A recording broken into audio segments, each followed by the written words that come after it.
Come da copione, ieri sera è arrivata la prima fumata nera per l'elezione del Presidente della Repubblica.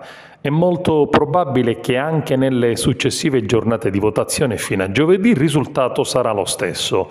Quasi 700 schede bianche, 49 nulle e tantissimi voti dispersi, 88, a significare la mancanza di un accordo politico tra gli schieramenti.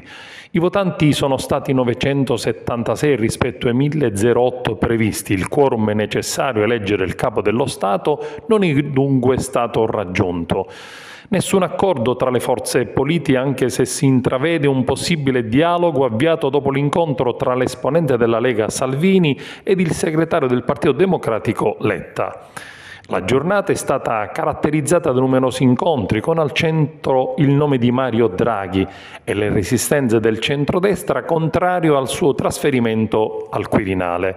Protagonista dietro le quinte è stato Matteo Salvini, che ha visto dapprima il premier Mario Draghi e poi il segretario del PD Enrico Letta, che a sua volta ha incontrato Conte dei 5 Stelle ed altri partiti. Il Nazareno ha confermato che esiste un'apertura di dialogo con il centrodestra. Alcuni nomi iniziano a girare tra i deputati: Maria Alberti Casellati, attuale Presidente del Senato, Casini, in silenzio tombale da settimane, e Franco Frattini, ex Ministro degli Esteri, voluto dal centrodestra, il cui nome piace anche ai 5 Stelle. Tutto questo mentre in aula di Montecitorio i 1000 delegati hanno trascorso la giornata in una lunghissima maratona per la prima votazione in seduta comune integrata dai delegati regionali. I presidenti di Camera e Senato Roberto Fico e Elisabetta Alberti Casellati hanno spiegato le modalità di voto. Ogni grande elettore ha disinfettato le mani prima di ricevere la scheda, ha poi votato e deposto la scheda nell'insalatiera, l'urna in vimini e oro rivestita di raso verde. 6. Astenuti nessuno.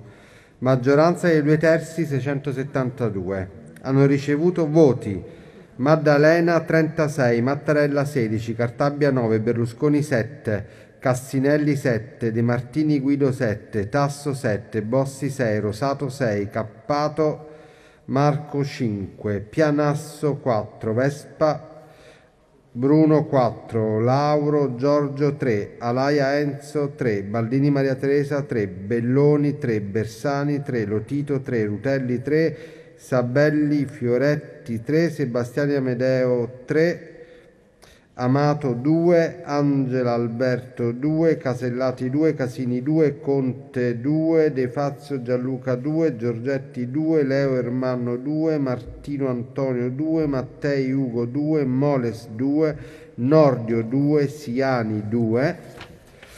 Voti dispersi 88, schede bianche 672, schede nulle 49. Non essendo stata raggiunta da alcuno la maggioranza dei 2/3 dei componenti dell'Assemblea, occorre procedere ad un secondo scrutinio che avrà luogo domani, martedì 25 gennaio alle ore 15.